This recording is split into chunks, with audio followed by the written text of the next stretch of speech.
উপস্থিত আমরা সকল প্রবাসীরা সংযুক্ত আরব আমিরাতের আবুধাবি থেকে দেশ এবং প্রবাসের সকল ভাই বোনদেরকে জানাই ঈদ মুবারক।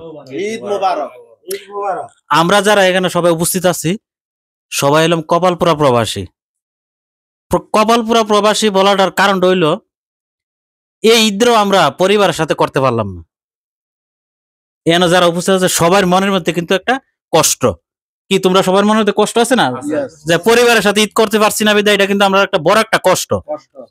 যেমন আমার কথাটাই বলি, আজকে আমার দীর্ঘ 16 বছর প্রবাস জীবনের শেষ প্রান্তে 16 বছরে কয়টা ঈদ? 32টা ঈদ। 32টা ঈদের মধ্যে একটা ঈদও আমি পরিবারের সাথে করতাম না, কাটাইতে পারলাম না। আমার কাছে মনে হয় যে ঈদের যে একটা আনন্দ পরিবারের সাথে করা, এটা মনে হয় আমি ধীরে ধীরে ভুলে গেছি। পরিবারের সাথে সাথে একসাথে বইয়া সেমাই খাওয়া, আত্মীয় স্বজনের সাথে নামাজে যাওয়া, এই স্মৃতিটা পুরাটাই আমি ভুলে গেছি। আচ্ছা, তুমি কত বছর ধরে এই প্রবাসে আছো? কয়টা ঈদ তোমার চলতেছে একটু তো বলতা। আমি প্রবাসে আছি মোটামুটি 14 বছর।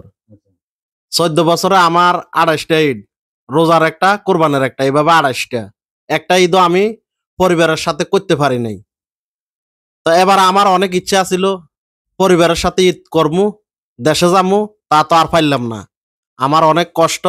ঈদের দিনও আমি আমার পরিবারকে মিস করমু।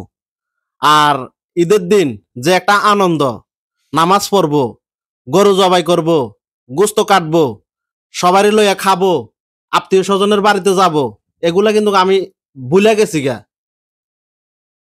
তো আমার মনে অনেক কষ্ট। পরিবারের ইনশাল্লাহ আমি ঈদের দিন অনেক মিস করবো।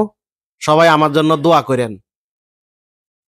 তোমার কত বছর চলে এই বিদেশে? কয়টা ঈদ চলতেছে? 14 বছর। কয়টা ঈদ করছো? একটা করি নাই। পরিবার সাথে একটা করো নাই। 14 বছর 28টা ঈদ এই প্রবাসী মাটিতে। খুবই কষ্ট। দেখছেন, বেশিরভাগ প্রবাসীর এই অবস্থা। অনেক বছর বিদেশ আছে কিন্তু পরিবারের সাথে একটা ঈদও করতে পারে না। কিন্তু টাকা পয়সা আছে, থাকলে কি হবে? তারপর পরিবারের সাথে ঈদ করার সৌভাগ্য না। এটারই বলে যে কপালপুরা প্রবাসী। তোমার কত বছর চলে? আমার 14 বছর। 14 বছর। পরিবারের সাথে ঈদ করতে পারছো? এদরা বছরের মধ্যে একবার করছি। একটা করছো, যাক তোমার কপালটা তাহলে একটু ভালো আছে অন্যরা থেকে। তোমার কত বছর চলে? 13 বছর। 13 বছর পরিবারের সাথে ঈদ করতে পারছো? এদরা করছি 2019-এ করছো, যাক তারপর তার কপালটা ভালো। তোমার ইনশাআল্লাহ এক ঈদ করছি, একটা করতে পারছো, যাক 2-3 জন পাওয়া গেছে যে একটা করছে। তুমি তিনটাতে একটাও না, একটা ঈদও করতে পারছে না। এবার বুঝেন যে আমরা প্রবাসীরা কত কষ্ট নিয়ে এই ঈদগুলো পার করি। প্রবাসীদের অন্য দিনগুলো যে কাটে, কিন্তু যে বছরে 2টা ঈদ আসে ওই ঈদটা খুব কষ্টের মধ্যে কাটে। এক হইলো মা বাপরে সবচেয়ে বেশি মিস করে, সন্তানরে এর চাইতে বড় মিস করে, এবং আত্মীয় স্বজন যারা আছে তাদের সবাইকে বেশিরভাগ মিস করে এই ঈদের দিনটাতে।